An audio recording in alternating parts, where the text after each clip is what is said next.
It might have been an error to have the section on sleep at the end of the day.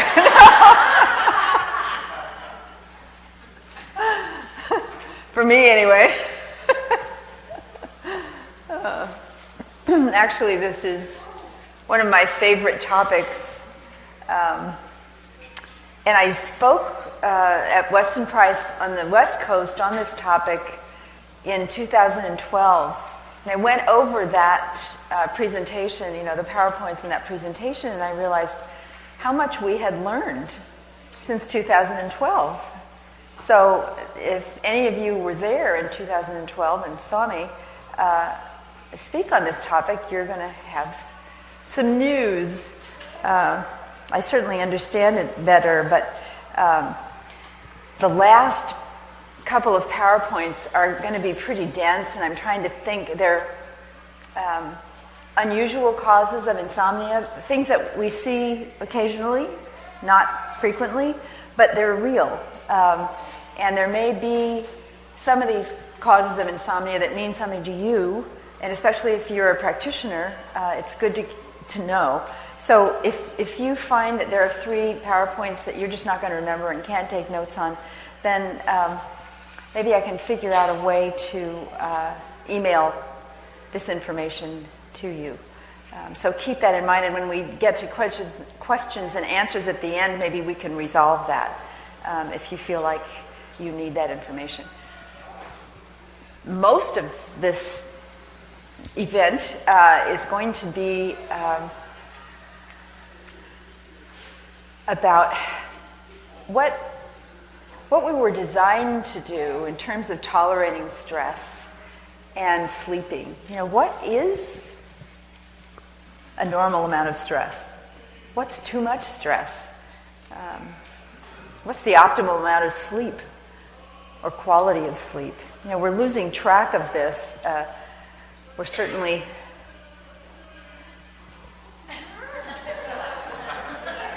Maybe we should open the door and do a duet.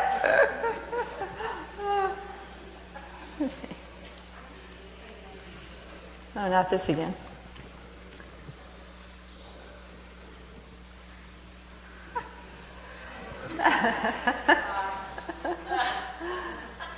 So lounging around in the grass, as I said, that was something we did a lot of. I remember in the 50s, we would spend hours getting a tan, without moving. And first of all, spending hours in the sun probably wasn't a very good idea, but just the whole concept of being able to do it, having the time, enjoying it. So how much rest do we need? What are our actual biological needs? What can our traditions show us? Well, in the United States, we don't have any. We're the ones that don't take vacations, and one of my books was published in Germany, and I could literally never get a hold of my editor in Germany because they were always having a vacation. They have holidays, literally, once a month at least. And they take several days off whenever they have a holiday. And it's, I found it annoying, and then I realized, I don't know what I'm talking about. I've never lived that way. It sounds lovely, actually. There is, however, a growing realization that while there's a certain amount of rest that might be good, we can get to a point where without rest, we can't go on. And even we're finding with rest, we can't go on. So our stress coping equipment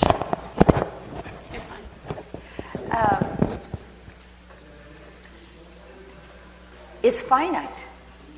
It can only help us tolerate a certain amount of stress, and it varies from person to person.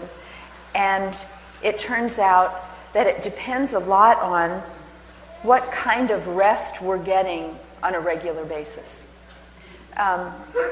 I'm doing a research project, and I would like to get a show of hands of the number of people in this room who have taken a vacation for a minimum of 3 weeks at a time in the last year.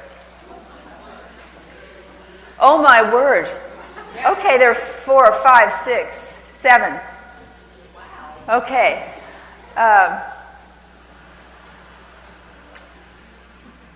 We often require 3 to 4 weeks of vacation for our burnt out clients. And it works beautifully. Absolutely beautifully. They come back and people say, "Oh, I didn't know you were like this." It happened to me. I had heard there was such a thing as burnout, but I wasn't expecting it, and it hit me. And I knew that I didn't have more than 2 weeks of tolerance left. I could not go forward with my life. And I was burnt out. And so I quickly made a plan. I went to Mexico for 3 weeks. And I was one of the people who, when I got back, people said, "Oh." They kind of liked me.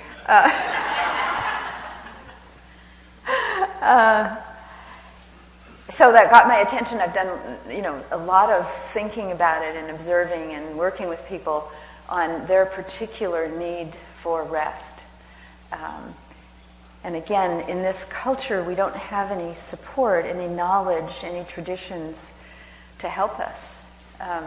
It's another area of life where also we're being controlled by the profit motive. The 70s was innovative in the sense of people taking a lot of time and playing and dancing, and it was there was a lot of lighthearted activity and attention to things other than making money. There was a lot of money, and government money included, devoted to doing interesting, innovative things to find out how we could have a better quality of life, that sort of thing. But in the 1980s, all that ended. And technology began to take over, and startups took over, and what I call white-collar slavery started. And that's really where we started learning about burnout, was in the new economy, where people were, taken way beyond what they could tolerate with all-nighters and startup activity. I'm from the area, I'm near Silicon Valley, so I've seen a lot of it and been aware of a lot of it and dealt with a lot of people who needed help in recovery.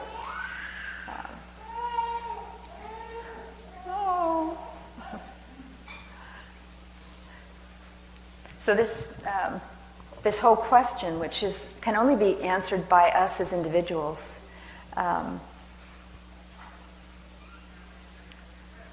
some of you probably don't know what you can tolerate yet, but I promise you there's an end.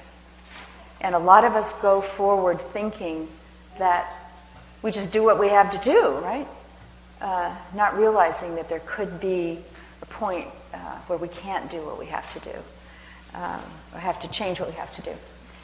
So, the reason I have the mood cure here is because I've been talking about the craving cure for most of the day, and the mood cure has a whole section on both stress and insomnia that will, help back up what I'm saying today for those of you who would like something in writing.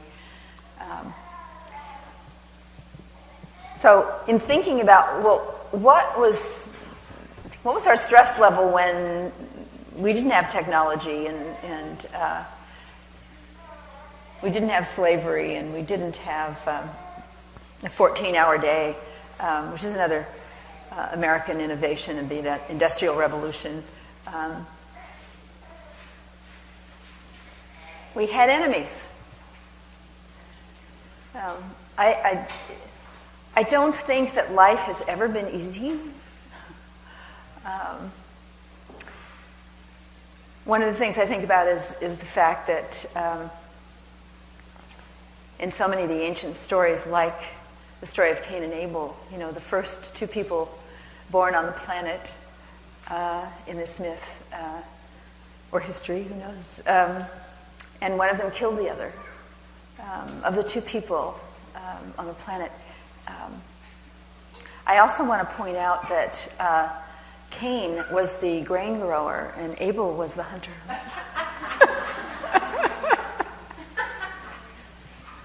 My favorites. So whether they were personal enemies or enemies from other tribes or people, we had them. We've always had them, seemingly.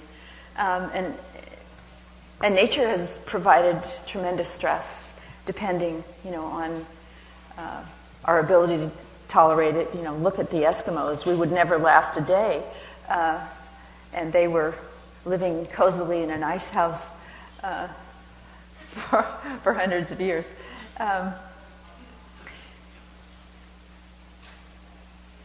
So this is another thing I want to open up your thinking on is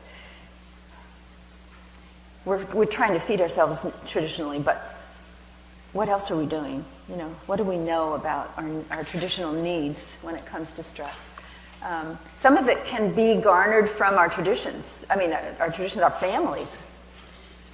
Like my mother had polio, and polio damages the adrenal glands quite seriously. Very serious flus can also damage the adrenal glands irreversibly. And she got to the point, especially as she got older, where she couldn't, this very lively woman, extremely funny, loved children, but she couldn't stand to be around children. It was too exciting. Her adrenals couldn't tolerate it. And so it gives you another slant on stress. Even fun can be stressful.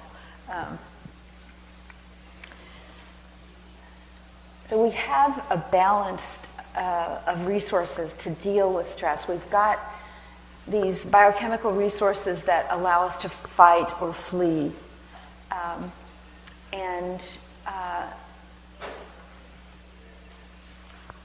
We also have neurotransmitters in the brain that are called excitatory. They allow us to handle things that come up unexpectedly, to arouse ourselves. So the chief hormone in this whole stress story is one that a lot of people don't know very much about. It's called cortisol. So one of the reasons we don't know very much about it is that we're so focused on adrenaline, right? That's the alarm bell. If we're stressed, we know it. We've got the tense muscles, our blood pressure rises, we flush, and about 10 minutes later, if it's a brief threat, adrenaline levels drop. If it's not a brief threat, adrenaline levels still drop, but cortisol levels start to come up. And depending on the severity of the stress, if it's a long-term stressor, like exposure to warfare, like exposure to a really vicious custody battle, like a physically dangerous marriage, cortisol levels will stay up. Because cortisol isn't like adrenaline. It's not annoying. It's strengthening. So it's our stress coping hormone. And with its help, we can galvanize ourselves. We can be creative. We can respond to the stress. It's not so much a running away hormone. It's a staying and finding out how we can handle it and how we can survive it. If the stress lasts for a long time, our ability to sustain a high level of cortisol will wear out. Because cortisol, like adrenaline, is made in the adrenal glands. But the adrenal glands make 40 other hormones, including all the sex hormones. Many important hormones. They make them out of one of our favorite substances, cholesterol. But with the resources from the cholesterol used primarily to make gobs of cortisol to keep us going in the face of this unending barrage of stress, we can't keep up the production of the other hormones. And this is one of the reasons that so many of us have difficulty in perimenopause and menopause, because our sex hormones are not maintained properly, because the competition for the need, from the need for cortisol is present just at the time when our ovaries are no longer producing sex hormones. And we have to rely just on the adrenal production of sex hormones.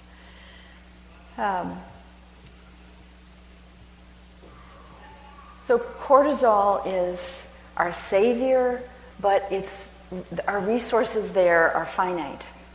And again, it varies from person to person.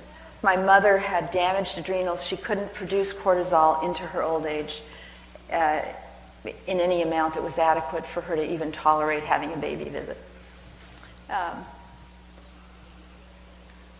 Norepinephrine is a neurotransmitter that gives us energy, programs movement, allows us to be mentally clear. So it's primarily, although it provides physical energy, the mental energy that it gives is the most notable thing about it. So when we're aroused and we're threatened and we have to act, we need a lot of norepinephrine to think things through. When adrenaline is present in high amounts, it's hard to think things through. So it's fine that it's just a short-term alarm hormone. There are two other brain, they're active outside of the brain too, but they're particularly important in keeping all of the activity that goes on in the brain 24 hours a day. So glutamate and aspartate are neurotransmitters that are excitatory, they're called. They keep the action of the cells going. They program that action. And it may slow down at times, but it's still going, and they're critically important in keeping the action going. If we have too much of these excitatory neurotransmitters and hormones, we are more stressed. On the other hand, we've got a lot of energy, but we probably can't sleep. One of the things about cortisol is that it gives you so much the sense of strength that you don't feel it initially, the need for sleep or the need to eat. Now, to balance this, we have some other what are called inhibitory.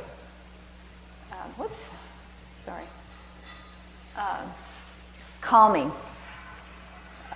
resources.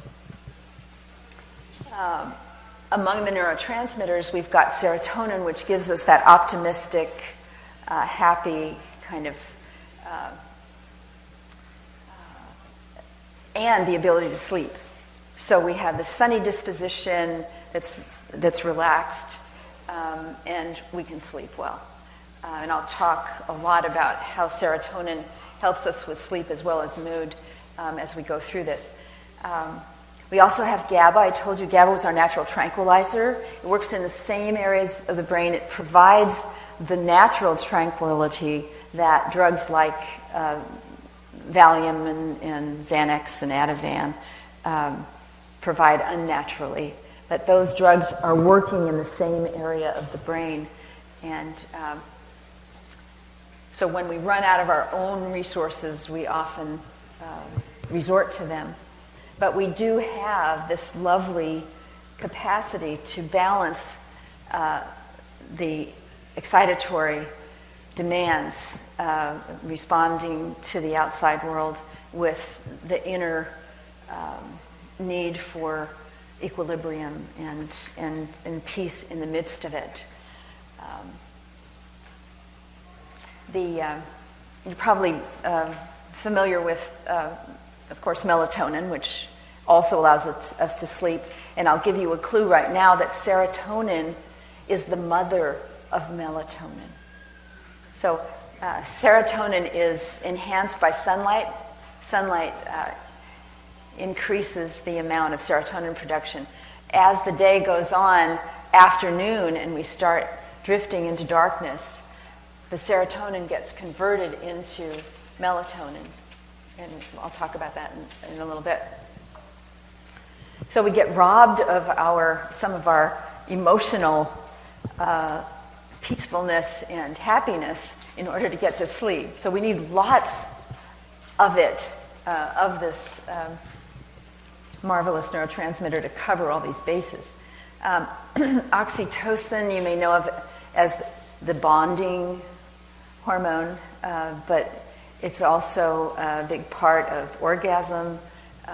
So a very positive antidote to the stressor resources that we have to field so often. And you may not be aware of this, but calcium is a contractor and magnesium is an expander. So when people are talking about minerals as resources in terms of stress relief, magnesium is typically the most useful. And some people actually have adverse reactions to any amount of calcium, getting agitated, getting depressed. It's interesting.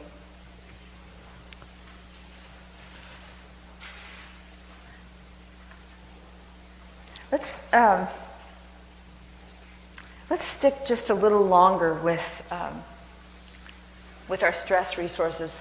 The thing that we see is that if extreme stress goes longer than 3 weeks, unrelieved, changes start to be made within our inner resources. They start to crumble, and the body becomes confused, and the signals become confused. So the most common scenario that we see is that after 3 weeks, probably not sleeping all that well because of the high cortisol, the body often has saturated its ability to provide the emergency stores. So what happens so often with our clients is that starting at that time, they develop a certain kind of insomnia and a daytime fatigue and a nighttime wakefulness. So there's something about that period of time not being able to recover from all of the stress and all of the hormonal activity that results in a reversal. Cortisol is supposed to come up every morning and get us out of bed and make us feel like we can handle the day because, there's always stress. Subliminal, oftentimes, but there's always stress. So the cortisol is there for us every day, and it has a downward cascade at night. So at night, the levels of cortisol are lowest. Typically, we're not stressed at night. We don't need it. And in the absence of cortisol, all sorts of wonderful things can happen in the brain and body. Lots of healing that can't happen while this stress coping machinery is in gear. So many of the people who come to us for insomnia, and we have lots of people coming to us for insomnia,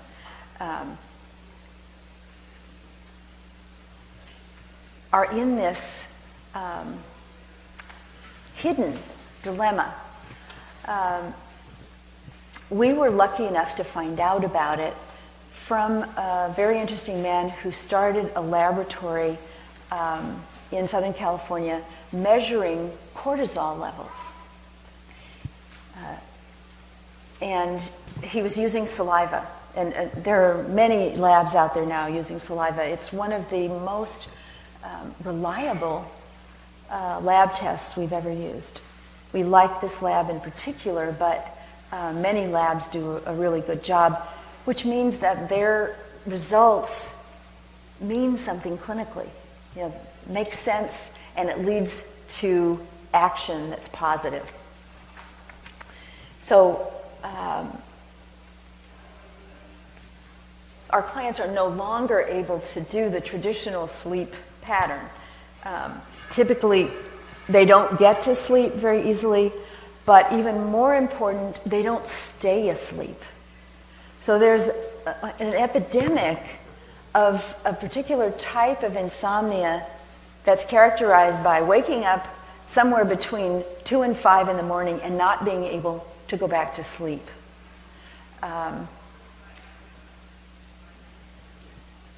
not knowing why, and not knowing what to do, and defaulting oftentimes to sleep medication. The kind of sleep medication that most people end up using when they're in this particular style of insomnia is, again, these benzodiazepines like Valium and Xanax and Ativan and I can never remember the other one. Starts with a K. Klonopin. This family of drugs is the only family, the only type of drug that is able to very short-term turn off the nighttime chemistry that is causing this particular kind of insomnia. And the chemistry that's causing it is abnormally elevated cortisol at night when it's supposed to be the lowest.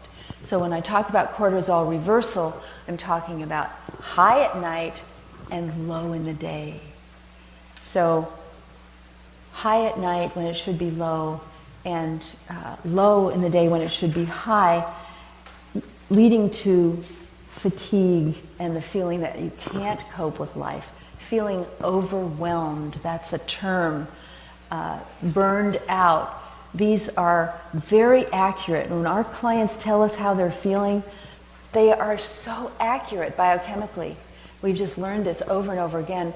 Overwhelmed means we don't have enough anymore, right? We can't do it anymore. And that's the case as cortisol resources crumble. We can't cope during the day. And in addition, we can't sleep at night, which means we're coping even more poorly during the day.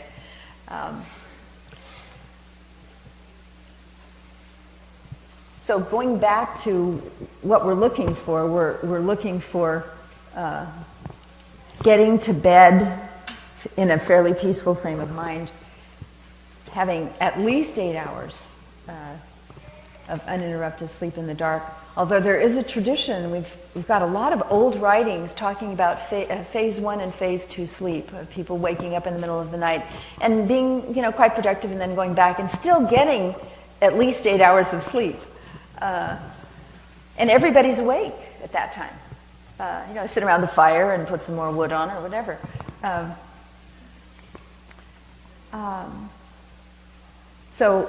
But that aside, awakening and disturbing the rhythm of the sleep and the healing that's going on during that time is a problem. And oftentimes it involves our inability to dream, which is a big part of our healing. And there are a lot of dimensions to dreaming, physiological and psychological and spiritual. So poor REM sleep, where we don't remember our dreams. Does anybody have that, where you don't remember your dreams? Okay, good, we'll fix that today. I was at a conference that was partly put on by acupuncturists who visited everyone at the conference at bedtime and put needles in, various places in their ears. And the next day, there was a program director, I've forgotten what kind of program it was, but he came to us and said, I've never had a dream before in my life. And he said, this has changed everything.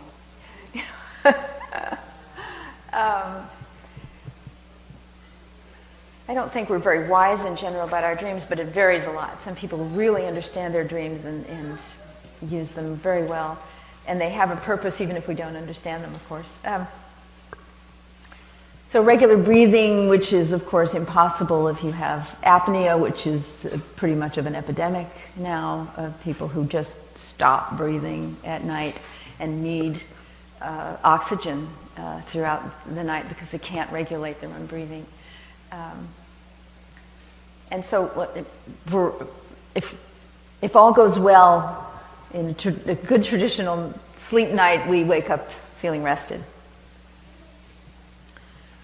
I don't think we need to talk too much about this, but we're not getting decent sleep, and that goes for adolescents too.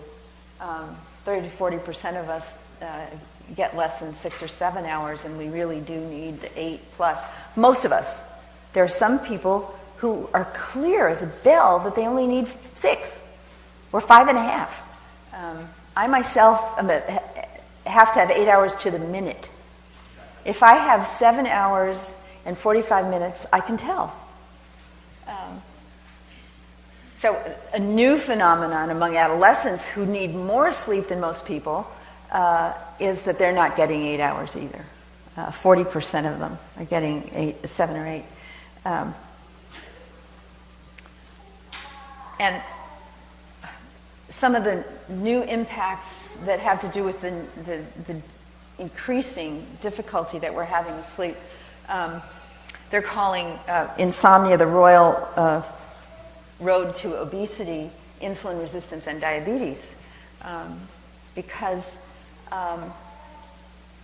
when we don't sleep, and not having good sleep does correspond with having not enough melatonin.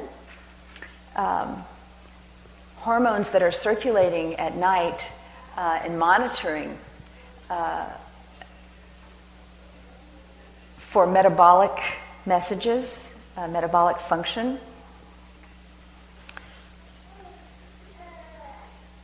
are getting the message somehow.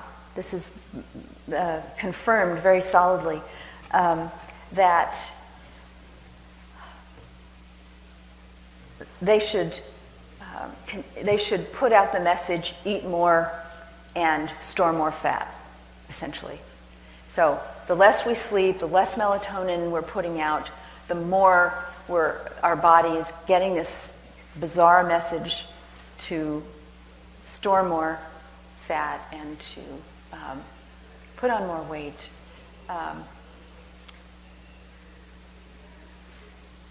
We've got a client who, we told her this because she was having sleep problems, and we said we wanted to identify what her sleep problem was and fix it. And she said, well, let me take a look at that. I never thought of it in terms of my weight. And she did a journal. And sure enough, on the nights that she slept, her weight went down. On the nights she didn't sleep, her weight went up.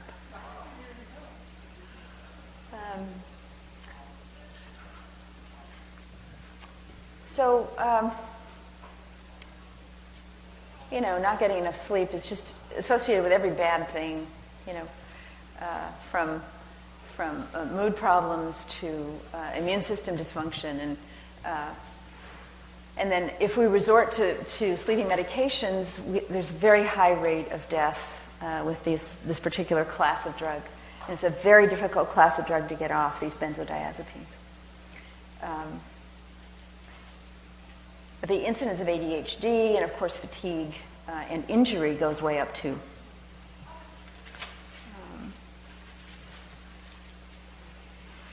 I don't know if you know this. I didn't know that cardiovascular stroke and high blood pressure and so forth were so tightly correlated with sleep apnea. So all these things are epidemic now, and I come back to my apocalypse theme. So what we need to find out is, okay, there are a lot of possible types of insomnia that an individual could have. And what I want to do today is help you figure out how to narrow it down. How many of you sleep well every night? Good. So maybe 20%. So I think you can use this in a practical way. I'm glad.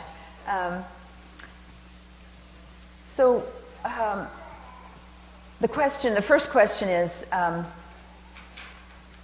what kind of non-sleeper are you? Do you have trouble getting to sleep? If so, there are two kinds of people who have trouble getting to sleep. One of them really enjoys it, and they call themselves a night owl. And then there are the people that can't stand it and just lie there and think negative thoughts and worry about not getting enough sleep. And two solutions, depending on the type you have. And we'll come back to what those solutions are in a minute.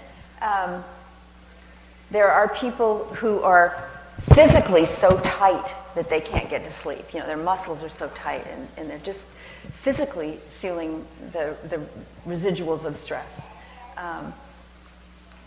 We already talked about the night owl, who often rationalizes and said, it's the only time I can be by myself.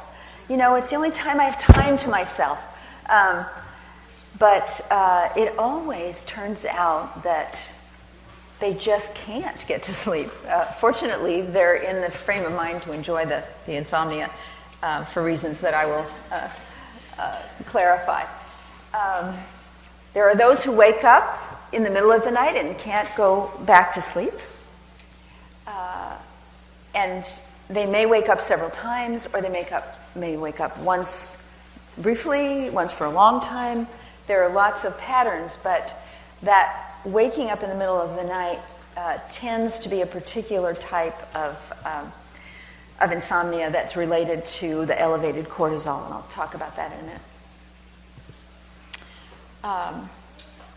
There's another kind of insomnia that has to do with physical pain. Some people who have chronic pain conditions experience more pain at night when they're lying down than they do when they can sit up or walk. And that's got to be factored in, because for them, none of the other dynamics really make much sense. But if we can deal with the pain, we can help. And we can, quite often.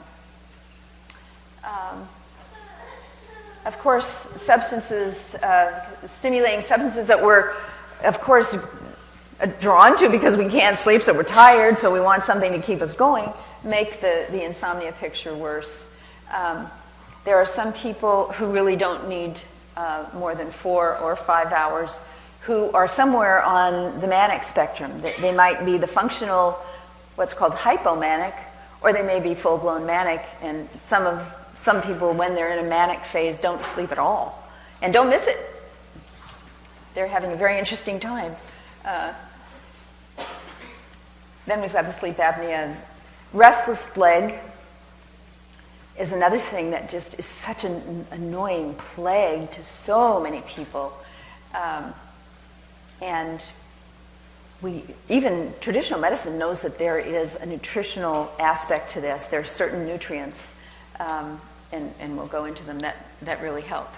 And then there are, people who just have challenging work or travel situations, or, have to get up early in the morning, can't get to sleep at night. And a lot of people have a combination of the above. So a combination of the above, unfortunately, is all too common. Okay, so now I'm going to go into the parts of the brain that need to be corrected depending on the type of sleep problem we have. The first type, and the most common type really, is the low serotonin, low melatonin insomnia. The second common type is the low Gaba, where we can't relax, where we've got the stiff muscles. Both of these are very easy to get rid of, and a lot of people try these supplements on their own and find solutions, but I'm going to go over them. Some people have the type 4, which is low endorphin, so they're in pain. They don't make enough of their natural pain-reducing hormone, neurotransmitter, endorphin, to get them to sleep. And then there's another type, which is essentially hyperstimulated, and whether they have too much norepinephrine, cortisol, it usually all goes together. So let's start with the serotonin and melatonin. You already know that they're interconnected, and I call them our inner sun and our inner moon, and they have sort of that relationship, not exactly. But so here's where this transformation of serotonin, our sunny antidepressant, into our sleep potion, it takes place in the gland there. So take a look at the standard mood symptoms of a low serotonin person. Negativity, depression, more depressed in the winter, phobias, panic. There are a number of things that can cause panic, however, so ask me if you're interested in that. Irritability, not so much rage, but kind of an edginess and that anger combined with the negativity. Hyperactivity is definitely a low serotonin state. Worry and anxiety. So fear. Fear is the realm of people with low serotonin. And one of the things happen when something fearful happens to you and you're exposed to a stressor, something that frightens you of any sort, serotonin levels drop and adrenaline levels rise.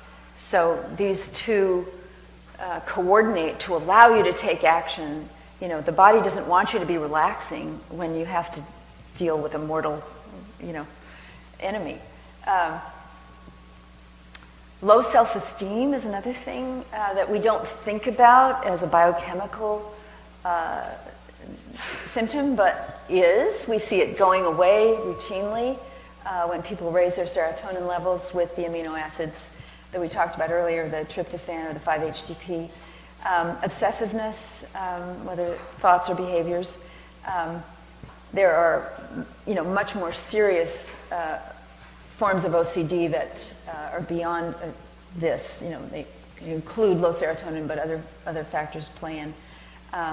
Then a collection of physical symptoms: fibromyalgia, pain, TMJ, and migraines are all much more common among people whose serotonin levels tend to be low.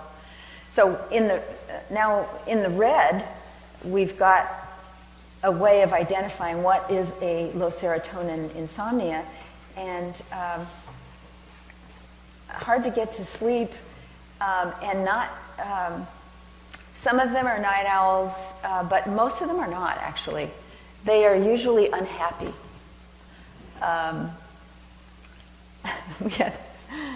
We had one client who typically she had a normal day and was busy and dinner and did the dishes and whatever, and went to bed and lay down. Started thinking, would typically do things like think about. They would just pass through her mind, and she couldn't stop thinking about somebody that she was really mad at. Only it was somebody she was really mad at 5 years ago.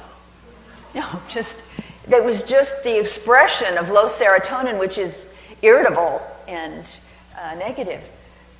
And she got to kind of, step back and see that this was meaningless. She didn't have to process this relationship.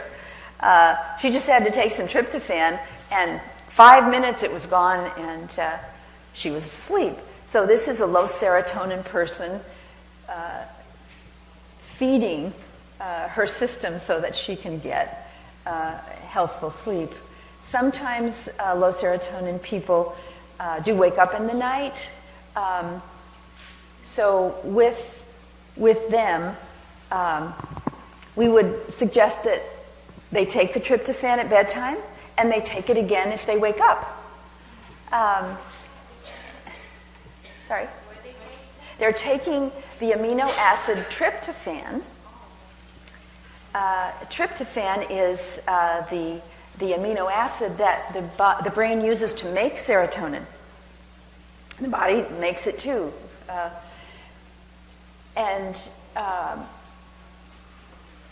So if tryptophan works, we know that the person has a low serotonin insomnia, right? If it doesn't work, they may have a low melatonin insomnia. So if tryptophan doesn't work because we know tryptophan is going to raise their serotonin and that will allow them to have more for this conversion into melatonin, great. If it doesn't work, we know in 2 nights. And then we can move to the next possibility, which is that they're a low melatonin person. If they only have a problem at bedtime, they would take melatonin at bedtime, immediate release. If they have a problem in the middle of the night, they would take melatonin time release or 2-stage release. There's a product that we really like by Now Foods. It's called 2-stage release. It's really low potency. It's 1 milligram of melatonin, but it's beautifully designed to release both at bedtime and in the middle of the night, and it has really helped the majority of our clients. It's 2-stage melatonin by Now Foods. But other companies make other formulations for time release. So we're trying to identify and then eliminate each type of insomnia. So with the tryptophan, there are 2 amino acids that can convert into serotonin. One of them is tryptophan, and one is 5-HTP, which stands for 5-hydroxytryptophan. But we don't recommend 5-hydroxytryptophan anymore for sleep problems. For mood problems, fine. But for sleep problems, it turns out that 5-HTP raises cortisol a little bit, and cortisol is our stress coper. So we don't want to raise that. And some people that we've given 5-HTP to have actually gotten worse sleep. So we avoid it for sleep problems. If their moods indicate that they need it during the day, because they're irritable, negative, fearful, and so forth, we'll give it to them during the day, but we definitely are giving them at bedtime. And we always start with the lowest available dose, which is, in this case, 500 milligrams. If it doesn't work, it may be that it's not enough. So first thing is to try the lowest dose, and the next day, and the next night, it's time to double that if you didn't feel anything the first night. You could double it the first night. If you don't feel anything within 20 minutes, it's not likely to get any better. And so we have people doubling it. So most of our low serotonin people just have trouble getting to sleep. They have that negative. They don't like being awake. They respond to the tryptophan or to the melatonin, or sometimes they like both. And that's fine. I've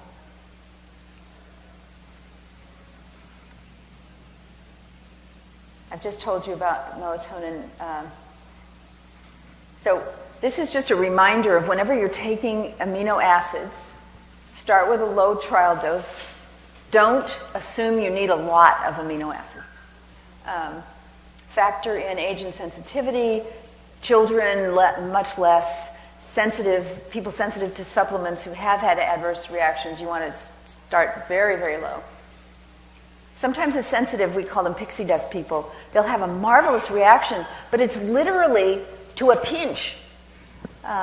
So if you're in that category, it's fine to start really, really, really, really low.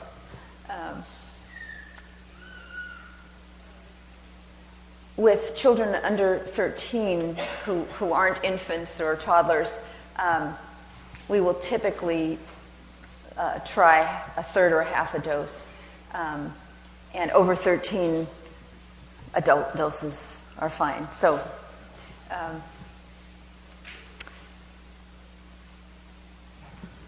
as with any amino acid you ever take, and this should be true of any supplement that you're aware of, amino acids have very clear actions.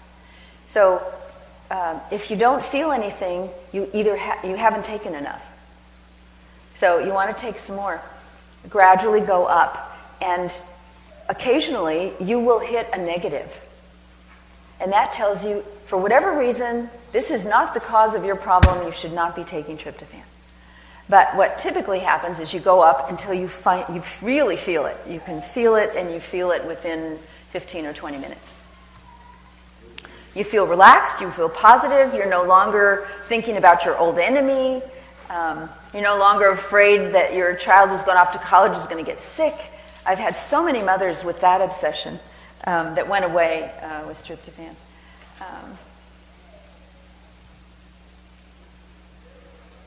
Now, for the people who have the bodily stress, does anybody identify with that? You lie down and you just can't, your body just won't relax? Yeah.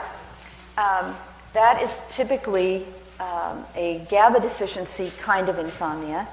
And Gaba is marvelous for relaxing the muscles. I can't tell you how many clients have come to us all tense with their shoulders up to their ears, and after 5 minutes after a trial of Gaba, their shoulders have dropped. They're sitting back in the chair instead of on the edge of the seat, and a lot of times they don't even notice it. And we point it out to them, and they said, and then they do notice it and tune in and realize that the tension is gone. So again, it's something that happens very quickly. With Gaba, you start lower. You start at 100 milligrams and go up to 500 milligrams. So it's a little more potent at lower doses. And if Gaba doesn't work, we have a second backup, and that's the amino acid theanine, which does almost the same thing if, for whatever reason, Gaba doesn't work for you. The dose with theanine is 100 to 200 milligrams. Here's a little reminder of how lovely it feels to be relaxed in the way that Gaba can make us, rather than feeling this way. Maybe need to do that. Okay. So now we're going to get to the unusual, but actually, I would say, most common cause these days for insomnia, and that is this cortisol reversal. So I've already told you what cortisol does, and I've told you that if we've been stressed for too long or too often, the adrenals become exhausted and they can't do their job making the other 40 hormones and keeping up with the demand. And we either make too much or too little. The regulation is thrown off.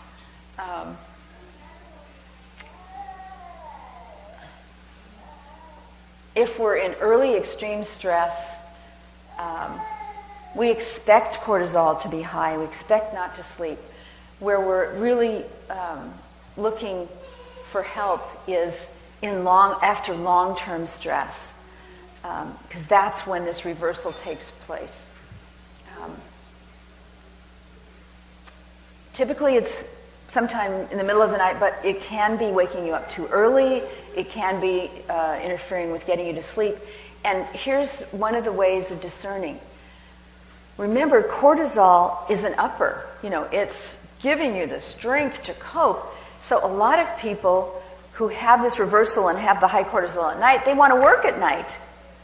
They want to play on, they want to deal with the computer. They want to pay the bills. They may wake up in the night and feel like doing a project. That would not happen with any other type of insomnia. The biochemistry of this particular type of insomnia has everything to do with the nature of cortisol. And whenever levels are high, we can handle stuff. So I want to show you something. This is one of these salivary test results on somebody who had elevated nighttime cortisol, but it tells us two things. This first purple line and the top purple line, this elevation and then this gradual decline in levels of cortisol, that's the normal range. So we want to be in this area between the two purple lines at all times.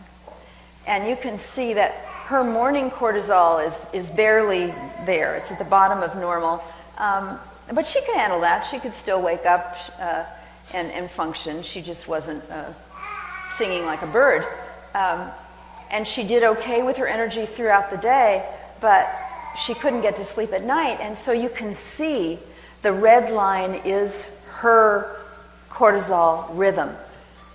So it's low in the morning, it's quite normal throughout the afternoon, but at night, at the end of the day, it starts to rise. And she had chronic insomnia, and her type of insomnia was she couldn't get to sleep at night for hours, and then she did get to sleep, and then she woke up and was awake for an hour. So do you see the bumps in the red line at the end? The farthest out bump is the test sample she took in the middle of the night, about 3 o'clock in the morning when she was awake. The bump closer to me was her bedtime level. So you can see that even at bedtime, she was way above the normal, and then through the night, she got even higher above the normal. So those last purple lines that are kind of close together, they indicate cortisol normally should be very low at bedtime and throughout the night. So the question is, what do we do about it? We have a wonderful test, and we often recommend it. We have a virtual insomnia clinic, and we do this kind of evaluation. What kind of a sleeper or insomniac are you? And if it looks like this could be part of the problem, then we recommend that people get tested. And one of the reasons that we recommend that is that the testing is 5 times a day.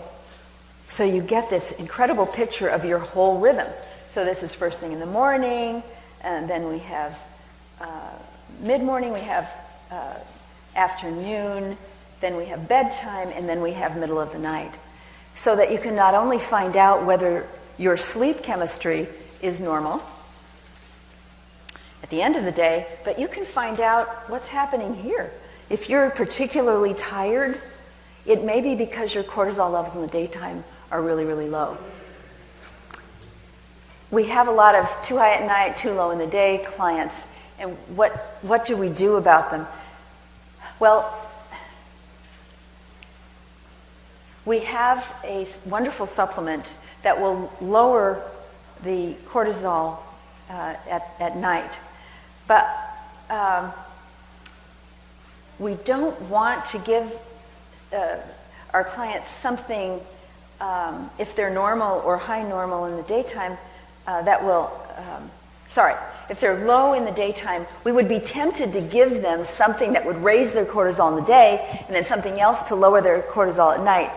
But what we've found is if we stimulate that cortisol in the daytime, it can be much harder to lower it at night. So here's our philosophy. Let's get them to sleep by lowering their cortisol. Then they can recuperate. Then they can rest. And then their adrenals are going to come back and their energy is going to come up. And that's almost universally what happens. And I'll finish up by telling you what we do, what we give people.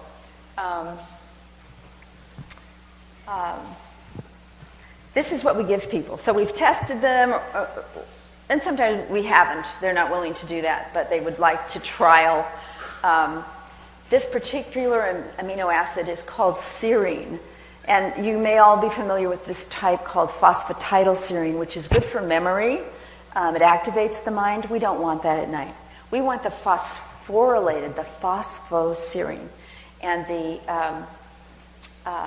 the brand name is Serifos, Seripphos. And this is the most wonderful thing. It's another amino acid therapy miracle. It really works. Oftentimes the first night, and we give people 1 to 3 capsules. Each one is 1,000 milligrams. They start with 1, and they go up to 3 depending on what they need. If they can't get to sleep at night because their cortisol is high, they take some at night. If they still wake up, they take some additional when they wake up. And we almost universally get tremendous relief and normalization of sleep with this particular supplement, which I regard as such a blessing.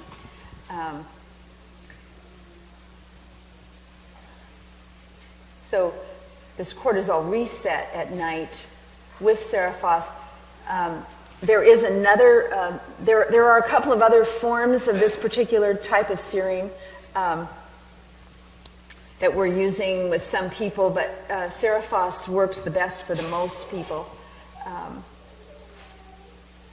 And of course, we want them to take a look at their stress coping lifestyle so that they're not just taking serine, but they're also taking vacations.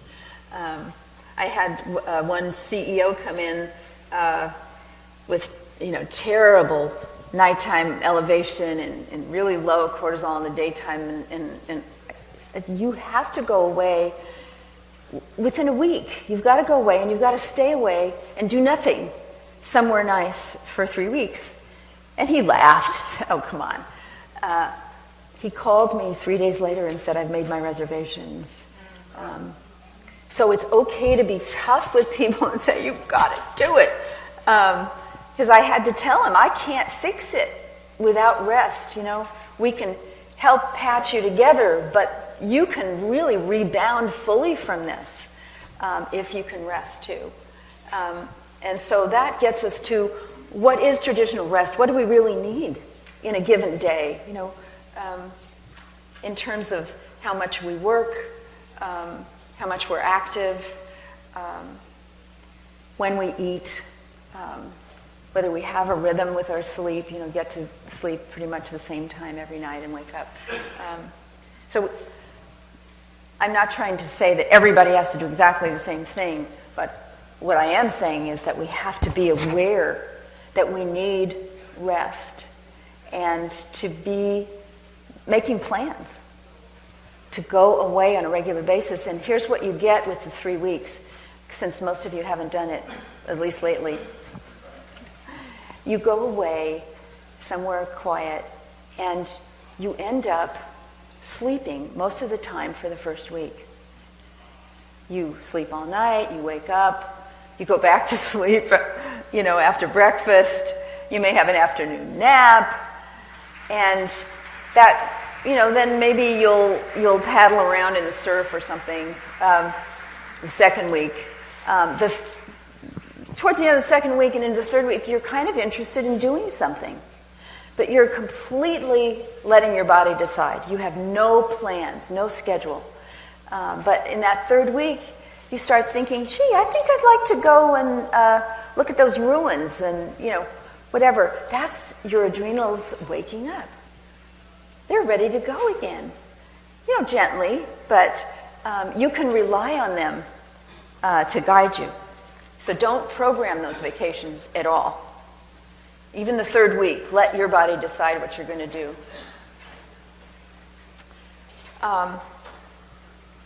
If you have the depleted daytime cortisol and fatigue is a serious issue, even after you get your sleep organized, or maybe you sleep, but you're exhausted during the week, during the day,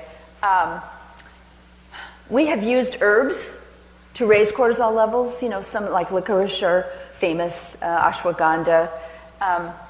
We have not found them to be reliable. It's different reactions in different people. Herbs are not nutrients; they're drugs. They're natural drugs, and they're marvelous.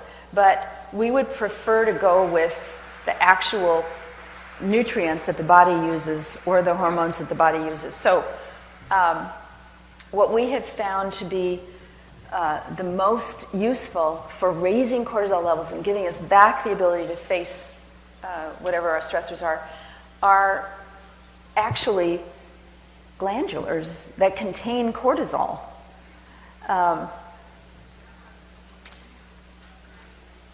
And when I say I say RX, there are prescriptions for it too. Cortisol is available. It's called hydrocortisone. That's the chemical name for cortisol, for the hormone cortisol. And so any holistic physician, naturopath, whoever can prescribe, can give you a trial on it. And it's often really a lifesaver. It's literally the thing you don't have supporting you while you do your lifestyle changes and can rebuild your own capacity to put out. So it's usually a short-term maneuver to use these, whether they're over-the-counter or by prescription. But if you get to sleep, the chances are that the whole fatigue picture will be relieved. Okay, so here's the thing that I wanted to tell you about that may be too complicated and time-consuming for us to do. But I talked about pain and that if pain is keeping you awake, then the endorphin production, which should be easing pain for you, is not strong enough, and then we recommend the amino acid D-phenylalanine. If you wake up because you have hot flashes, hello? The woman who delivered something to my room yesterday told me that her life was really great, but if she could only sleep. And it all started in menopause with hot flashes. And so with hot flashes, it's typically a sign that estrogen levels are too low. And we have found that if we alert our clients to that, they can talk to their doctors about it. They can also consider using black cohosh in particular. We've had the terrific luck with it as a tincture, just a few drops. Typically cools people off and gets them right back to sleep. How about PMS as a cause of pain that can interfere with sleep? In the case of PMS, they typically just need to use more of whatever they're using during those days, rather than some entirely different strategy. With restless leg, tryptophan will often take care of it. Taurine takes care of it for a lot of people.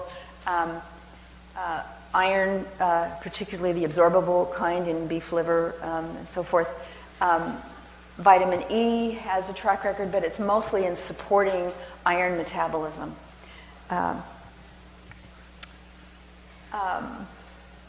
Bipolar spectrum. So there is a spectrum. I was talking about there are different kinds of mania that can involve insomnia. Okay.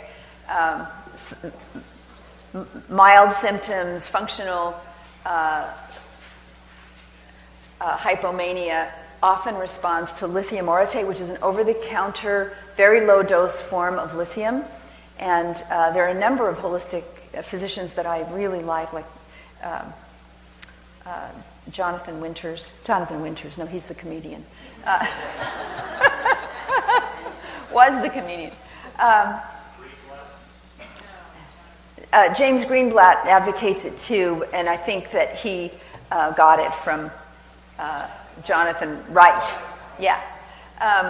But he's just written a book all about lithium that I think is very interesting in his experience with lithium. This is James Greenblatt, a holistic psychiatrist. For full-on mania, we've almost always had to help someone arrange to get a temporary prescription for a drug called Seroquel, which particularly works for them. And tryptophan is very useful for them when they're not in a full-blown mania. And finally, the dreamless. I told you that dreaming was critical to our whole system. And if you don't have dreams, it's not normal, and it's not nearly as interesting. So there is a vitamin deficiency that's quite common, and it's a vitamin B6 deficiency. People who take vitamin B6, there are two forms of it. Just take the usual form, pyridoxine, and then you might add P5P if that doesn't bring your dreams on. But usually within a week, you're starting to have regular dreaming. And B6 helps all of the amino acids turn into the magical neurotransmitters in the brain.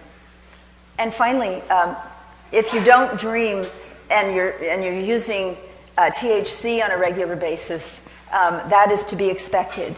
And if you really want to dream, then consider withdrawing from THC, which is not so easy. And a lot of people in withdrawal from THC get insomnia. They get cold sweats. They can have very nasty long-term withdrawal because THC stores in the brain and increases its storage over a long period of time. So you get this gradual, slow withdrawal, not the immediate discomfort and then relief that you might get from that you definitely get from other drugs. But it's one of the things that sometimes persuades people to make that experiment, because some people, value their dreams and know that it's abnormal, that they're using a substance that's not allowing them to dream. And I have to say, working with so many cannabis addicts, that their ability to dream is generally impaired. In other words, planning their lives and having ideas about the future and what they'd like to be, what they're interested in, what they care about. One of the most common things that they say is that they don't care about anything except getting high. And these are all people that when you talk to their parents, because we get a lot of young people, the parents come in and they say, oh, no, he or she was never like that before. They loved doing this and that. Was an athlete, had all these interests. And so all those interests come back out from under the influence of THC. And it's frightening and tragic to me that there's so little known about the downside of cannabis. And again, it's a profit picture. There's a lot of money being made. And the only advantage of legalization that I can see is that real research is going to be done with the money. And I think it's already being valuable in getting us to understand the nature of cannabis. I want to do one last thing. This is my nephew. I want you to sleep like Charlie. And then the final thing, I thought we might have a moment of silence in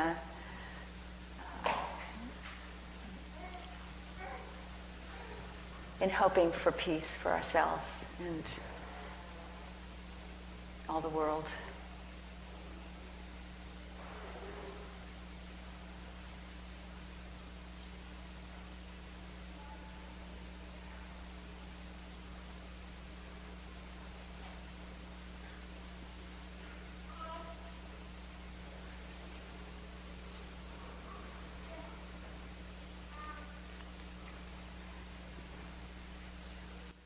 Thank you.